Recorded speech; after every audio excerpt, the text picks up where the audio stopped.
Hi, good afternoon or good morning, everyone, depending where you're joining us from.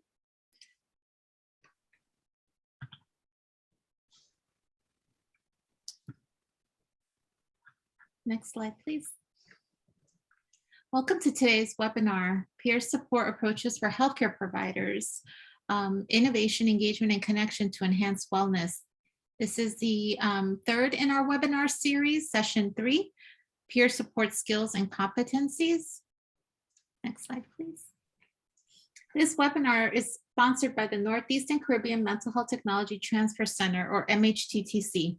We're housed at Rutgers in the School of Health Professions in the Department of Psychiatric Rehabilitation and Counseling Professions. My name is Kati, and I'm the project coordinator of the center, and we'll be facilitating this webinar today. The MHTTC is funded by SAMHSA, the Substance Abuse Mental Health Services Administration, to enhance the capacity of the behavioral health and other related workforces to deliver evidence-based and empirically supported practices to individuals with mental illnesses. We ask that you please visit the MHTTC Network website for additional information at mhttcnetwork.org. Next slide, please. And if you're interested in staying up to date with the events and products that the Northeastern Caribbean MHTTC is providing, we ask that you please sign up to receive our email communications. You can do so by signing up at the bit.ly link providing on the screen. Next slide, please. Following this webinar, you'll be asked to complete a brief survey. We value this feedback and use it to improve our activities and inform our future activities. The surveys are also important because our continued funding is linked to the completion of these surveys. So we thank you in advance for your feedback. Next slide, please. We also want to let you know that this webinar is being recorded and will be posted on our website along with the presenter slides within the next several days.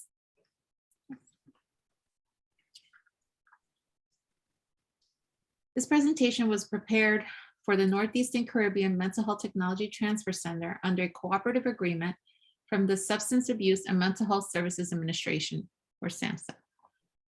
All material appearing in this presentation, except that taken directly from copyrighted sources, is in the public domain and may be reproduced or copied without permission from SAMHSA or the authors. Citation of the source is appreciated. We ask that you not reproduce or distribute this presentation for a fee without specific written authorization from the Northeastern Caribbean Mental Health Technology Transfer Center. Again, this presentation will be recorded and posted on our website. At the time of this presentation, Marian Delphin Rittman served as Assistant Secretary for the Mental Health and Substance Use at SAMHSA. The opinions expressed herein are the views of the speakers and do not reflect the official position of the Department of Health and Human Services, or SAMHSA. No official support or endorsement of DHHS or SAMHSA for the opinions described in this presentation is intended or should be inferred. Next slide, please. We encourage you to interact with our presenter during the webinar by using our chat feature. Please post any comments or questions you have in the chat, and I will collect your questions as we go and ask them of the presenter during the Q&A time towards the end of the presentation. During the webinar, our presenter may pose questions to you, so please use the chat feature to answer those questions, and I'll read them to our presenter. Next slide, please. The MHTTC network uses affirming, respectful, and recovery-oriented language in all activities.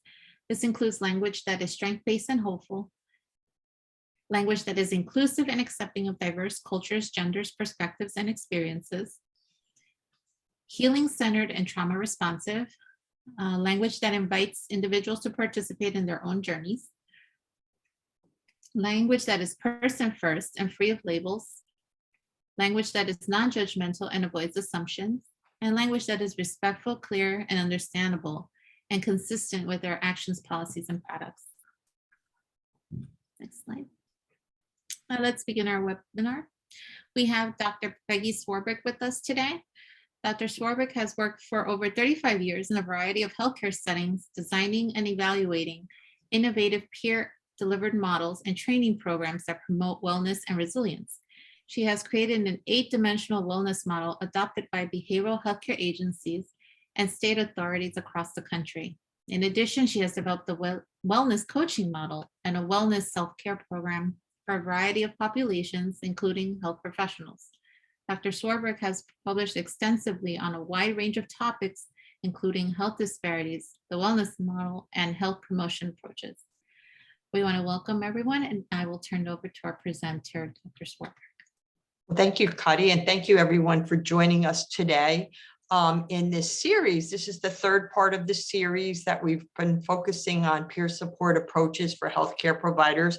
So today I'm going to be really focusing in on some of the key skills and competencies to do the peer support work. And we'll reference the previous two webinars where we did provide some specific details about two specific types of peer support programs. I'll make reference to those, and you can also access them on the website. But today we're going to really focus in on the skill. And we're going to talk a little bit more about and really link into the why, the peer support and the benefits, highlight some of the key competencies that are really essential for this work.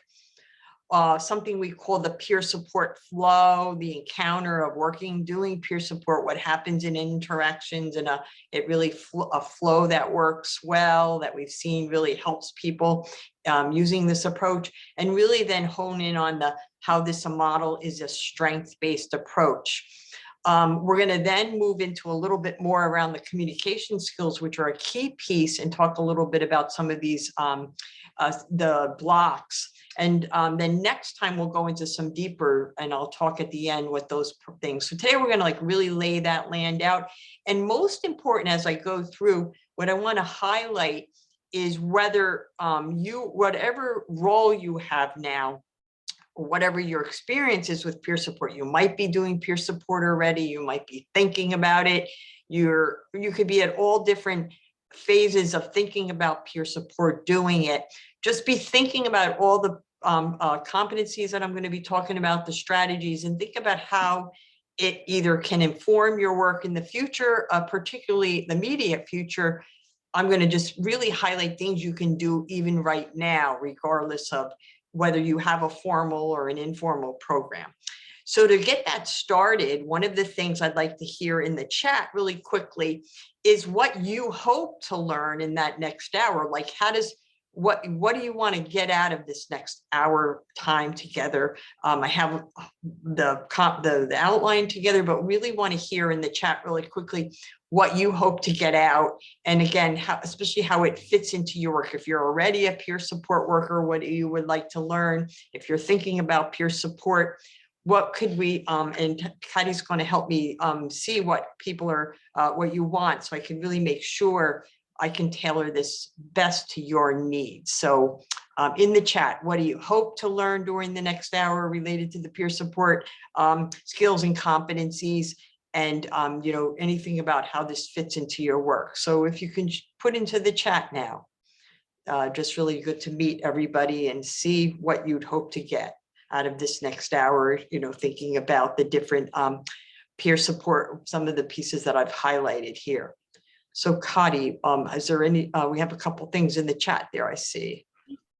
So we have someone saying resources to integrate peer support in our organization, what you've learned, successes and failures and pitfalls to avoid.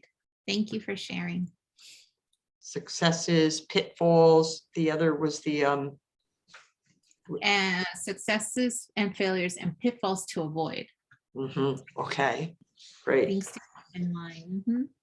Okay, yeah, please, those of you, there's a handful of you on, just please put in that, because want to make sure this best meets your needs, to think about what you would hope to get out of this time together. So, oh, there's another one there, I see. Yeah, we have another.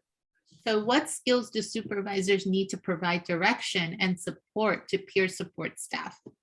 So supervisor skills, yeah, okay.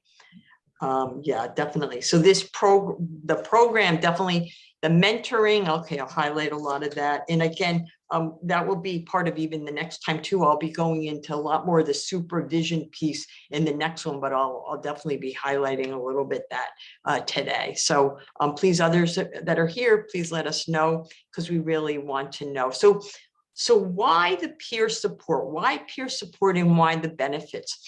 I see there's some more there we can kind of highlight, but the mental and physical health toll of the work we do, the work we're doing in healthcare is such important work. And we've known for decades that there's a vulnerability of going into this work that we have, regardless of what our role is.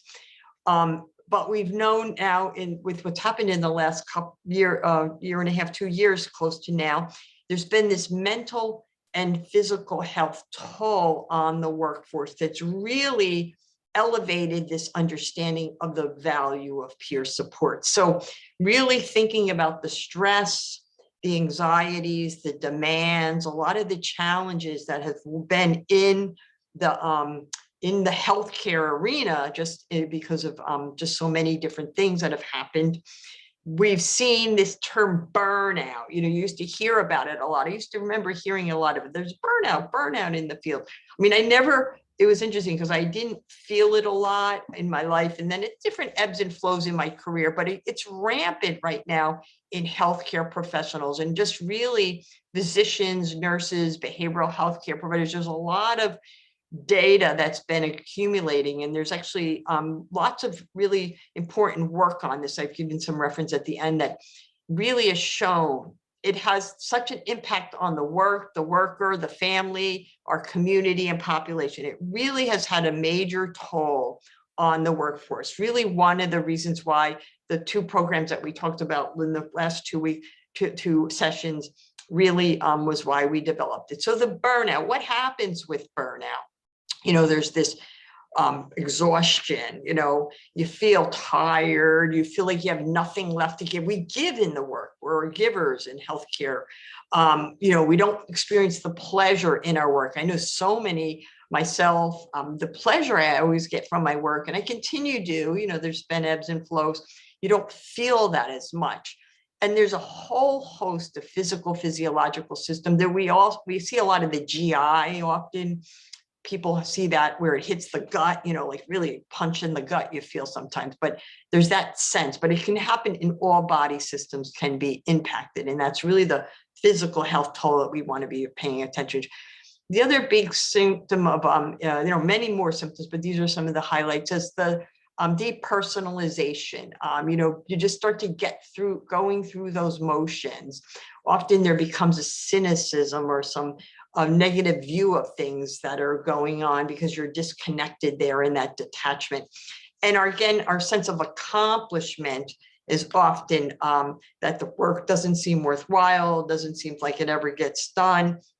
There isn't that sense of accomplishment. So people start to feel this. So this is really why it's so important to think about models, which we'll highlight in peer support being one of them, that can really perhaps be the buffer of this. I think peer support should have been around before. Now we know it is. Hopefully it's going to be more, but it's definitely can be something that can help prevent this or help people who are in the motions of the burnout, because we don't want to lose good people doing this work. One of the things we have to remember when there's this stress, this burnout, the strain that we've experienced is that, again, there is resilience when we're under this stress, when we're under this strain, under this pressure, this toll that's been weighing people down, that ultimately in the end, the resilience for most of us or most people is stronger than many of the other areas. There is the distress. It starts to affect, those burnout symptoms I mentioned, as well as other things that start to get affected like sleep, all those physical, physiological or mental health signs we see. There's the distraction. It often can lead to diagnosis, mental health, substance use challenges. It does lead to that sometimes, or those are sometimes coping skills people use. And, other health behaviors that are often the coping we use to deal with some of that burnout systems. But ultimately, resilience is really strong. And that's what we always have to remember. And that's really where the peer support piece I'm going to talk about, the competencies, come in. Remember that we want to build on that resilience, and people who do have that resilience. So typically now you're seeing a lot of interventions being used to address this historically and just recently. This is a really great paper that I'm going to reference, and it's in the back, called Healthcare Provider Burnout. It was a scoping review. It's a really nice one, but it really kind of highlights a lot of, you see all these self-care programs coming about, things like mindfulness, using CBT, highlighting the importance of exercise, physical activity. Yoga is a big one.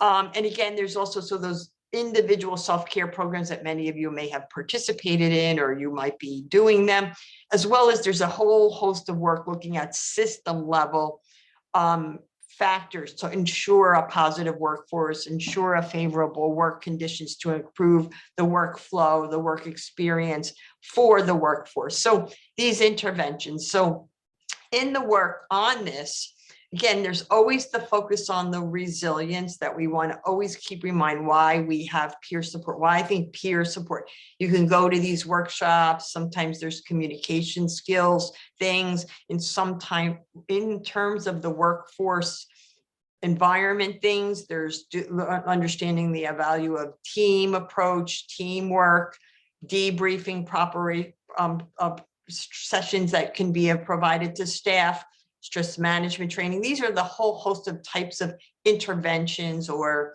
strategies that workplaces have. But what we know strongly and we've seen is that a peer support is really an important one that can really needs to be added here. And again, also the focus, what I like here is on the wellness, because the peer support focuses on the wellness. So laying just the case that this is what we're dealing with. These are the types of programs. And it's nice to go to a yoga thing or go to things, but that doesn't work for everyone. Some people just get turned off by that. A lot of people do like it, but sometimes people don't. You can't always meet everyone's needs. So it really becomes challenging for agencies or providers to do something that really works for everyone. So that's really why peer support can be so important. And I'm going to highlight these competencies, whether you develop a formal peer support program, an informal peer support program, or some of the strategies I'm going to share, you can just bring to your own work unit. I encourage you to think in that way. If your agency can hopefully support this or pilot something, or develop it, but you could also bring these strategies to your work and to your colleagues.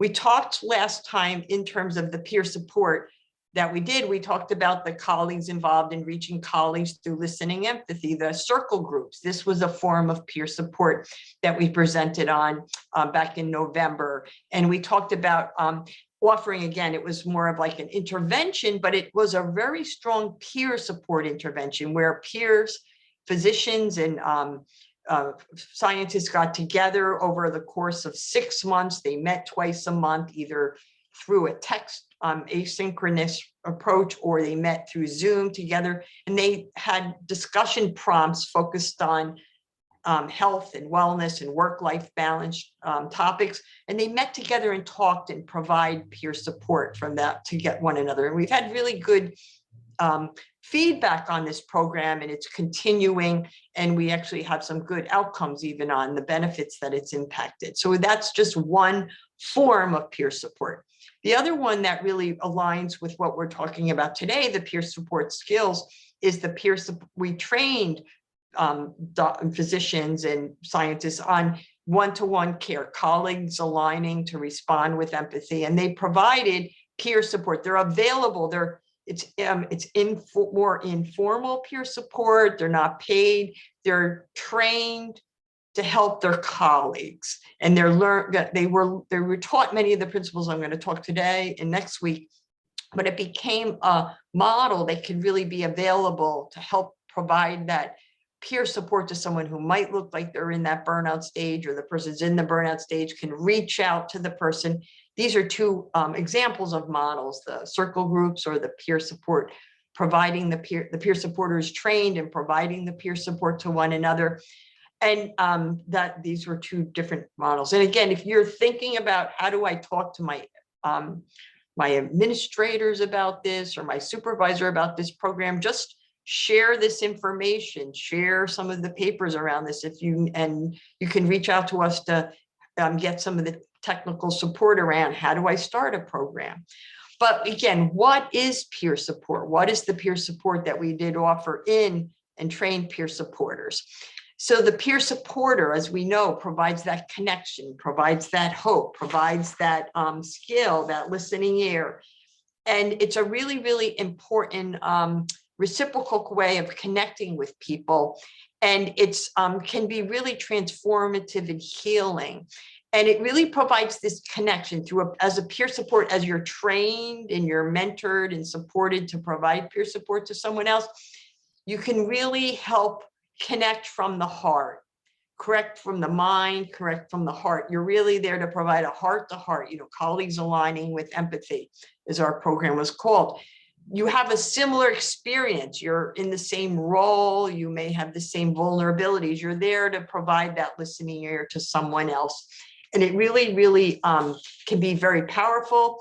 There's in the models of peer support, I'm talking more about unpaid peer support, peer supporters, workers. There's a whole host of peer supporters doing things for people in addiction, cancer treatment, mental health. There's a whole workforces out there doing this peer support work.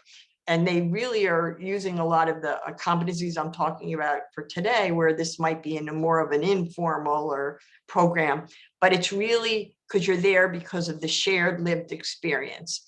That peerness being based on that shared role, on that shared experience. And it's that vulnerability in that role. You are a physician, you are a mental health provider, you are someone doing certain work, you are a peer supporter. You have that shared role, but you have vulnerabilities, that vulnerability to that burnout that I mentioned before, as well as a whole host of other vulnerabilities, depending on the kind of work you're doing. But you come together, you connect through this reciprocal basis. It's not like I'm a peer supporter, I know more, I'm further along, better off than I have the same vulnerabilities, but I'm aware of them. And I'm being mindful of using these communication skills in this resilience focus to help be here to provide the listening ear, provide my eyes to kind of watch and see what I can do to help you, and really listen from my heart. You're in a peer, so you have that similar experience, but you're there in a way to really listen in a different way, connect in a way that you can really help that person. Sometimes it's just vent and listening and not telling them the answer, but it's there to listen and support and build that resilience, help them to shine the light on the resilience or see the resilience for themselves. So again, peer support in that shared role. You're there often sometimes to provide that knowledge and experience in that connection, as well as some type of the support. And we categorize support into 3 ways. There's emotional support, which is quite powerful. And probably for many, the really important one is that emotional connection and that emotional feeling of someone hears me, someone's listening to me, someone cares about me. Big piece. And that's really where, when you think about your skill, that's where a lot of your body language, a lot of your listening skills, your reflection skills, your responding skills, and you're being silent and opening up your ears, eyes, and heart to really listen can be so powerful. Learning how to just keep our mouth shut sometimes to truly listen, and then only respond when we can do so in a way that really reflects the person's experiences or helps to listen more to the story. There, as part of peer support, can be the informational support we provide. There might be peers where we provide information to people in a way that could be helpful depending on their situation. The practical support sometimes, and that's really sometimes where we might be aware of resources, especially if a person's in an imminent situation where they may need further along support. That could be something that you could provide. So you really provide this information, emotional, practical, and depending on an encounter, it could be 1, 2, or 3 things. And sometimes depending on the phase of your connection or relationship, maybe the emotional helps is in the first time or not, but it's variable. And that's part of the whole peer support too, is you want to be unique in delivering the peer support, is being able to really tap into where that person is.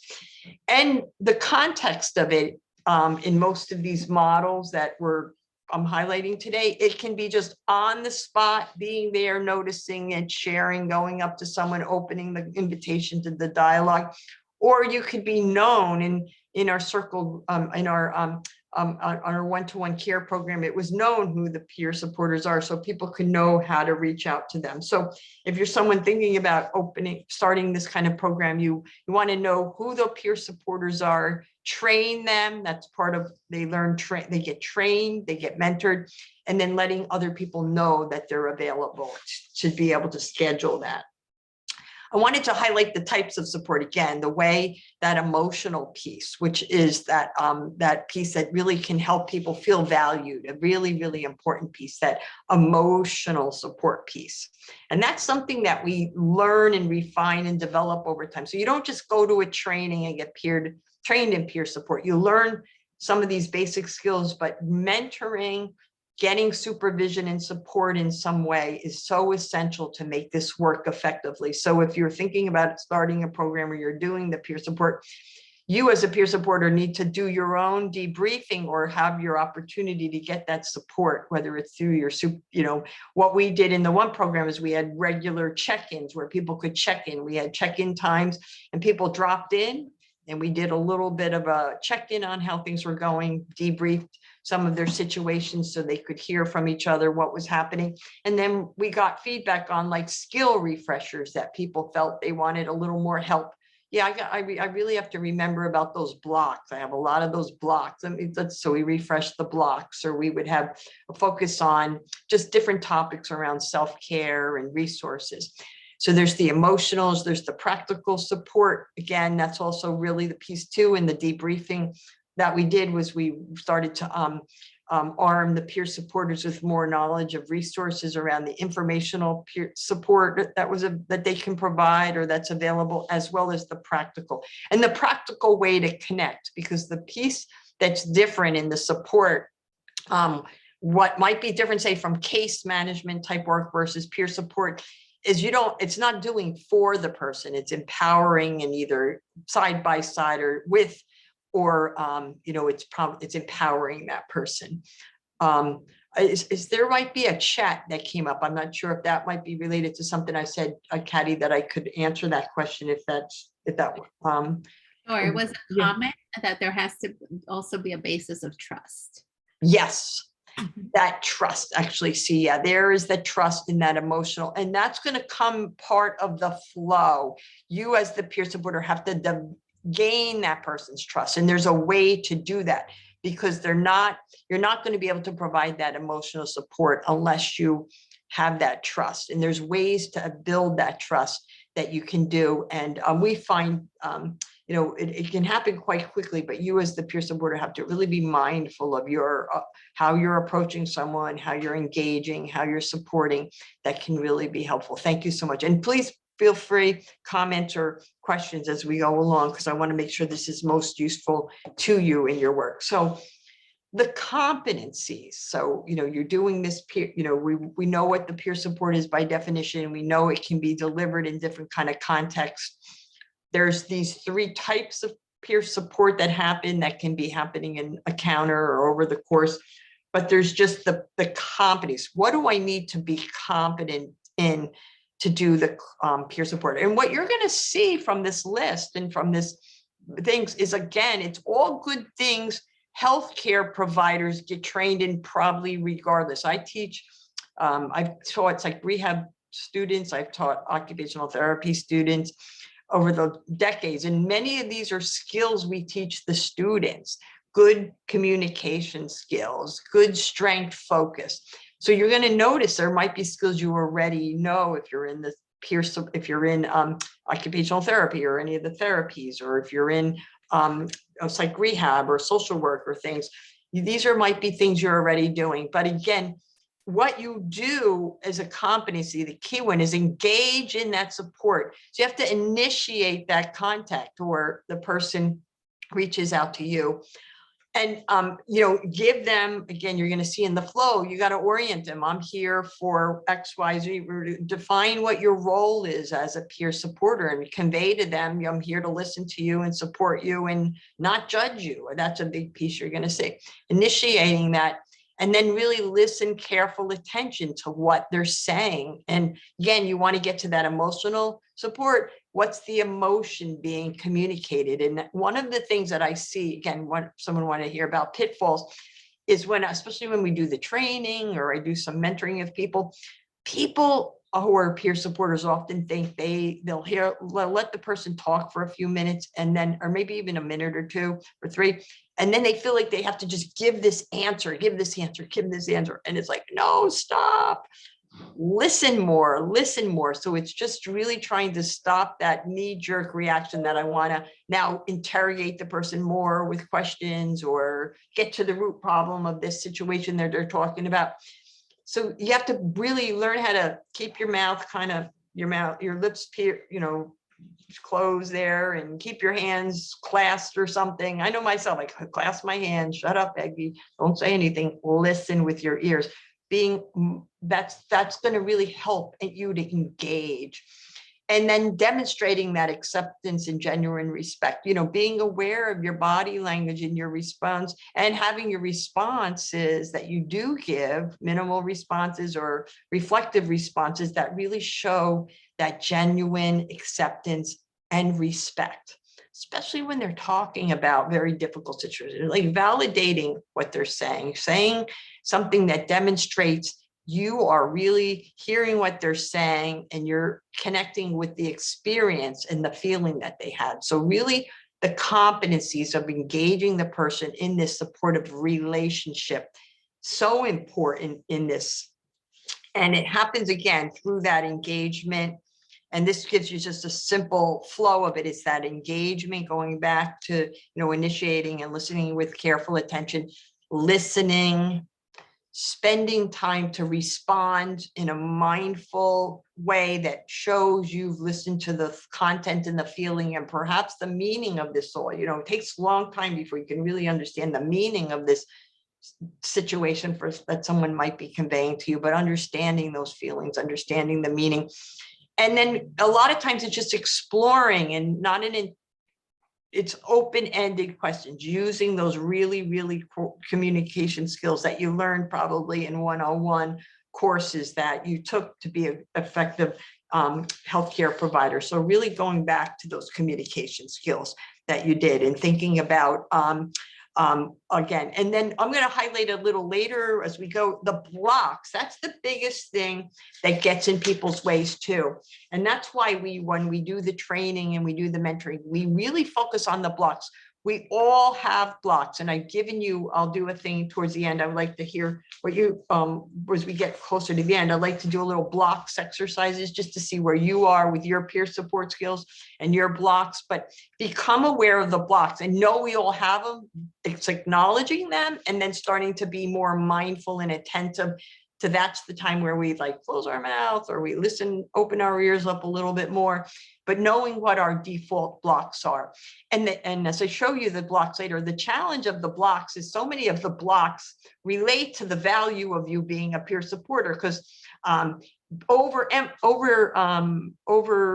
sometimes people get over identifying with someone. That can become the block when you get to become over identifying with people, and it becomes the block. So, and again, you're identifying with them because of the shared experience. So it becomes this challenging because the content of what you're hearing often is so your experience or a similar experience or a really challenging experience you've had. So you have to kind of reset yourself and, reflect that you had that experience, but then it's listening to their experience.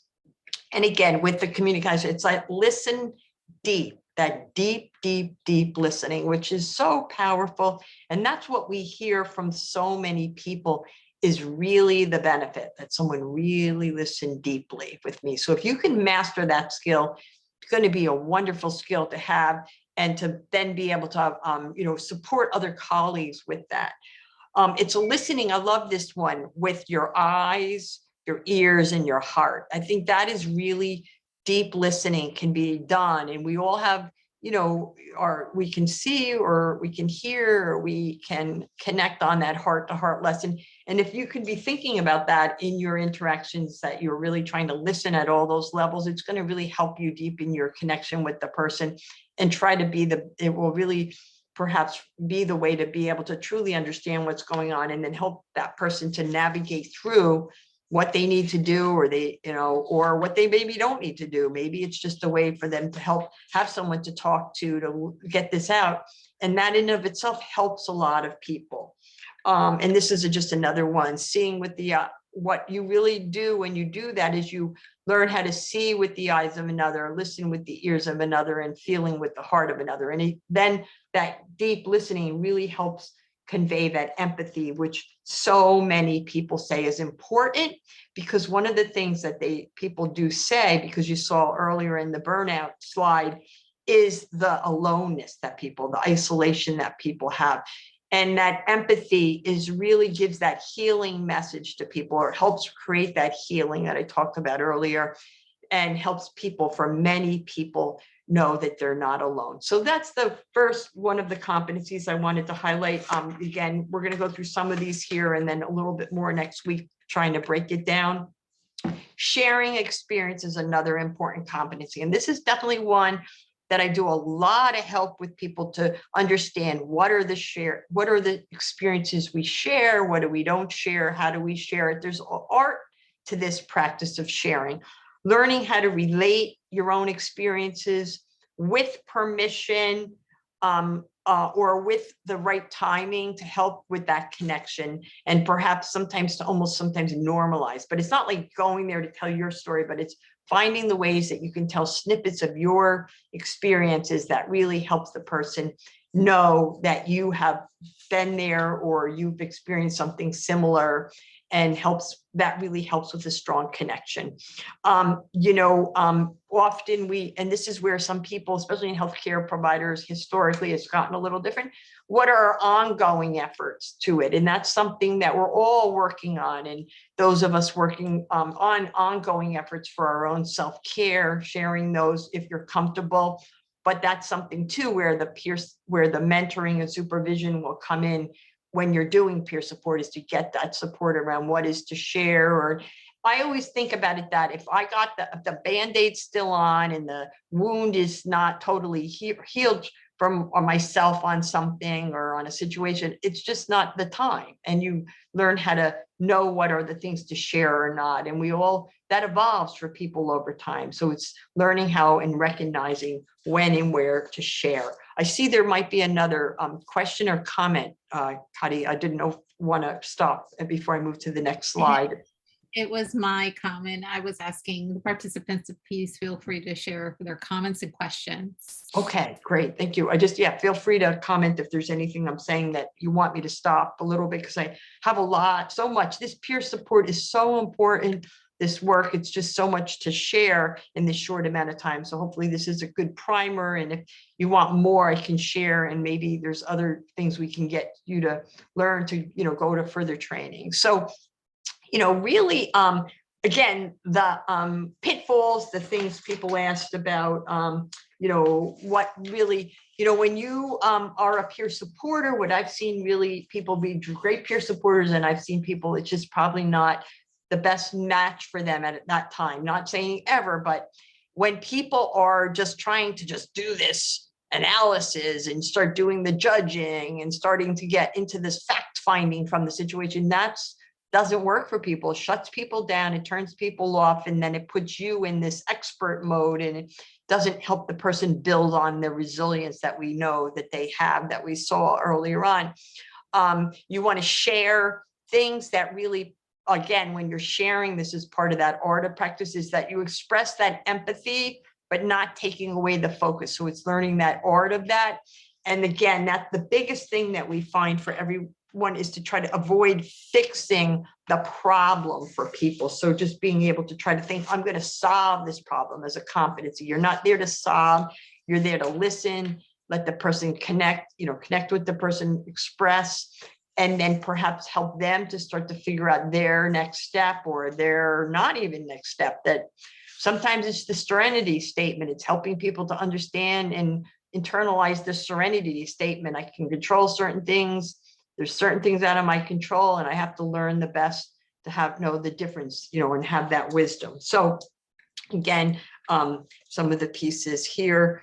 In terms of personalizing the peer support, that's the other piece too, because we have the similar lived experience from the role, from the vulnerabilities, but we also have differences. We are different people, which is good. It's okay. So you want to be there to make sure you're personalizing it to the individual and not starting to share things because on your biases or only your experiences and your beliefs about things. Like we see this a lot where people believe something's right or wrong and they hear somebody talking about it. Well, don't do that because that's not good for you and those kinds of things. Those kinds of statements you want to stay away from. You want to listen to it and then understand why that might be the step that person's talking about or the coping skill they're using. I see that a lot with people who, are doing peer support and they see people who might have different addiction kind of challenges and people start to really get into judgmentalness around, people's use of different substances, and you have to be very, very, very mindful of that and be there to really understand that everyone's experience is different. People are sharing things that are quite difficult, but we want to be avoiding that judging piece and trying to be able to, bring in our biases into the situation. Really, the listening to the person and understanding them truly is a big piece of this. In terms of the flow with the, another piece to this is helping to avoid, manage, prevent crisis. And the next time I'll go a little more detail into this, but there is some training around really, okay, you're in the encounter, but you really see the person's in a distress, knowing those steps to take and knowing what the resources are available within your facility or institution or the policies and procedures when you need to maybe get to the person to a situation to make sure that they're safe or they can really know that they need another step that's beyond the peer support that you're providing. Creating that space, safe space, but knowing when to help link the person to other kinds of resources and also really spending that time to discuss their coping strategies and their self-care skills. And that's really why that's so important in the peer support encounter. You're providing the information again is a big piece of what we talked a little bit about and helping those accessing that information, kind of going back to that. I'm going to move a little in terms of the flow. It's that presence. You want to make sure you're not distracted, always leading with the strengths and highlighting the narrative when possible. So when you're orienting someone to a model, so you're thinking, okay, what is peer support and what I'm here to tell you, you want to always let people know I'm here, I'm trained as a peer supporter and peer supporters. This is why I am trained and this is what I'm doing. You always want to try to highlight for them your role and the scope of your, work, whatever it is, whether you're, however this peer support is being delivered in what context, but making sure that you're making clear that it's reciprocal. I'm not here to be telling you what to do. I'm here to be listening ear, and I'm here to help. I care about you and I care about your wellness. So focusing again back to that resilience, that strength-based focus is a major competency, the strength-based focus of the work of peer supporters. And with that, I want to highlight the resilience again, keeping in mind the resilience, focusing on that, and also remembering that the strengths, that people have strengths, people have needs, people have these areas. So try to help think about yourself holistic. The person's talking physically, but what about socially or intellectually or occupationally? Thinking of the person as a whole and helping them to start to see themselves, that they might have these challenges in their work, whatever, but when you really start to talk to them, you might start to hear physically, environmentally, they have some strengths, or socially, they have some strengths. They have a problem for sure. They're going to have 2 or 3 problems, but if you really have a good dialogue with them, you're going to start to uncover the strengths. And the wellness kind of a framework or the resilience model helps us to think beyond that. There, you see the overlapping of the circles, and people truly are more than just this problem they're presenting. They have all these strengths and they have all these needs. So through your dialogue, you want to tap into that. I will, as a resource, a little inventory to learn more about wellness if you want it. I just put that in as something you can go back to if you want to learn a little bit more about the wellness model if you don't know, and how to use that in the peer support. Finally, before we get to this piece of this part 1 of today, today I'm highlighting these different competencies. The last one I want to highlight before I just give some practical strategies you can take away today, whether you have a peer support program or not, is the blocks to connecting and effective engagement. So I'm going to mention these briefly, and then again, I want to see in the chat if you have any questions about the blocks and what your block is. So the blocks to listening, these are the things, because we said, communication, engagement, and a supportive relationship is so important. So you're going in, you're in your communication skills, but blocks come to us listening. We become distracted. Again, that's why you want to minimize distractions going in. So many distractions, they can be external distractions or they can be internal distractions. So being mindful of the various distractions that we might have internally in ourselves or externally to us. The comparing becomes one that often for people start to compare themselves because the situation is so similar. Judging one, again, that gets back to that one about personalizing peer support. The judging piece comes in and then we start to judge and then we don't hear fully. These are all host of them. Filtering, placating, advising, identifying, rehearsing. That happens especially when you're learning it new because you want to say the right thing and you don't want to hurt anybody or you don't want to, say the wrong thing. So I just want and I've given you a detailed description of these, but you got a general sense of.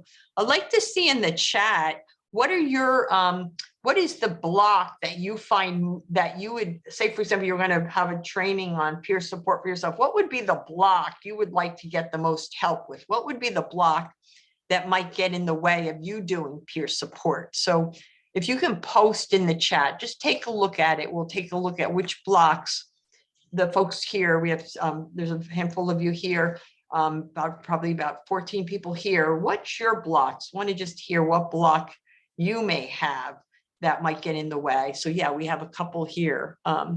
People. We have judging, comparing, mind reading and advising, comparing, placating, identifying.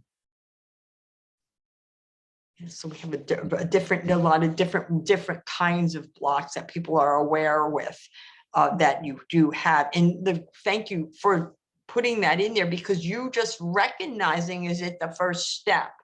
And that's what we do in the training is just, okay, what is the block? Being aware of the one that perhaps we might most default to because it's often a default and it's probably related to a strength you have for sure. And the strength of the peer support, as you can see, so many of these blocks relate to why peer support is important. You have a similar experience. So you might be comparing on some level. That might just happen automatically. So just be mindful of that. And the piece to the strategy for working on that is just being mindful of it and then starting to work through it and starting to notice it as you're in encounters and being more mindful of that and then discussing it with, processing it for yourself or getting some feedback from others. When we do a lot of role plays in the training that we do. So we do a lot on this in the trainings that we provide. So, if you are doing peer support already, just you're going to be doing this like in your trainings, do some role plays with another so you can get some feedback. And also you can start to practice that. It looks like someone else might have put another one in there too. Yes. Or question. So advising. Yeah. Advising is one. And I'll share one. It's always listening to respond or already coming up with a solution for them. Yeah. And you're rehearsing it like in your head. So like, how is your heart? How is your heart? Your eyes and your ears listening when you're rehearsing, right? So like it gets in the way and but it's not beating ourselves up, just understanding we have the good intention of wanting to help someone. So yeah, it's just such an important competency. As some of you had said, you wanted to know, okay, what are some of the things? I'm going back to my notes to see what, make sure I cover what people asked here. You would like to know the supervision around that. This is where supervision can help support someone. And again, the pitfalls of doing the work, the blocks are the biggest pitfall, and not developing the competencies around the blocks is a big pitfall. Or that would prevent the success of people doing the peer support or an effective peer support program. So, I'm just being mindful of time, because the second part of this, I'm going to go into a deeper dive on a couple of other competencies. The other set of competencies, we wanted to divide this up into two parts just to make sure we're not overwhelming and you can digest what I've said and have time for questions. So I just real quickly, before I have two more things to just walk away from this, but and I'll just show you what I do have. This is this is part 2. We're going to go over. We're going to go into some of the listening skills as it relates to the strengths in supporting the self-care. We're going to go into a deeper dive on that next time. We're going to talk a little more about how we linking people to resources a little bit more deeply. And then the other piece I'm going to do towards the end is, like, regardless of with this peer, so how can you become a champion in your workforce, whether you're formally in this role, or how could you become an informal champion to help maybe create more peer support programs in your workforce? So I'm going to go into those kind of things for the next time. But before that, any questions before and you'll see I gave you some details on it in the PowerPoint here, what of different blocks. But what questions do you have before I have a few parting words, like about questions about the core, why peer support, the defining it, we went over that, as well as we went over, some of the relates, why the important need and the urgency of it with the burnout and the healthcare challenges today. And then just these core competencies, the successes and pitfalls. I think, as someone had asked, training people, developing a formalized program, letting people know that really helps with the success. The pitfalls are not giving it enough support and attention to the training and the support of the people doing the peer support work is a big pitfall, I think, of programs that have not been as successful or perhaps not, continued on. Supervision skills, as a part of what I find the best thing is to have someone who is a peer supporter already, or someone who has peer support training be available to provide that mentoring, or of the supervisor getting that training. So, because it's hard to supervise someone if you don't have the skill yourself. So making sure the supervisor has gone to the training, is understanding the competencies, and can help the staff you're supervising to master those competencies and mentor them, or finding them mentors is another way some agencies have done it when the supervisor may not have the skill set themselves. But any other questions before I go to the last two parting thoughts for today?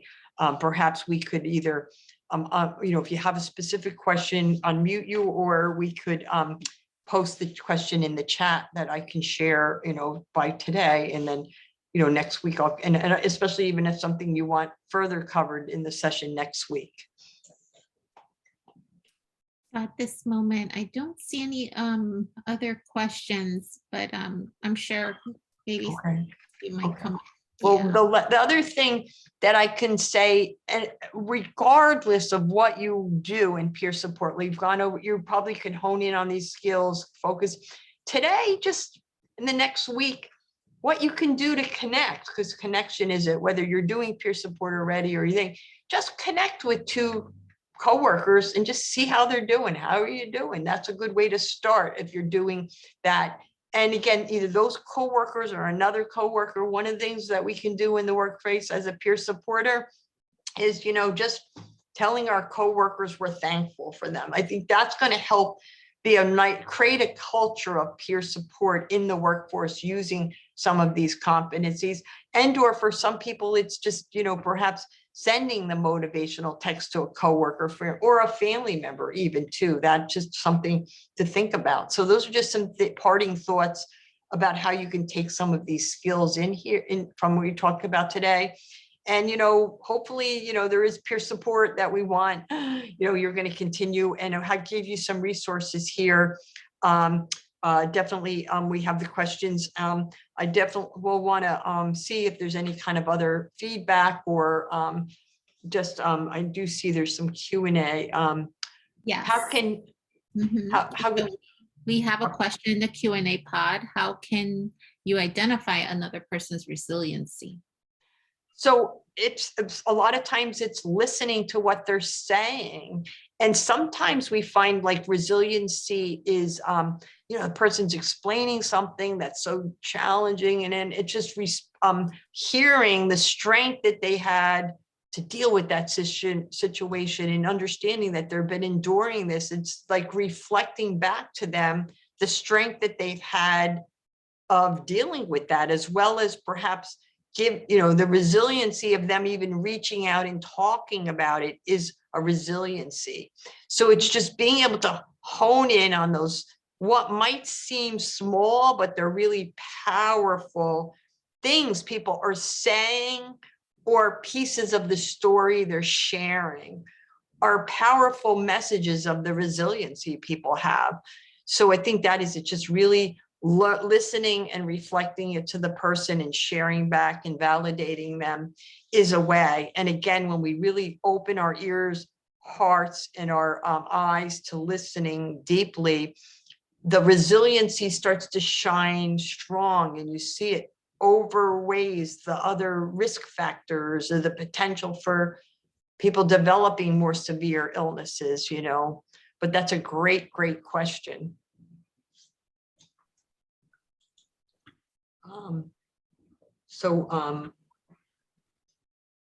Let's see, we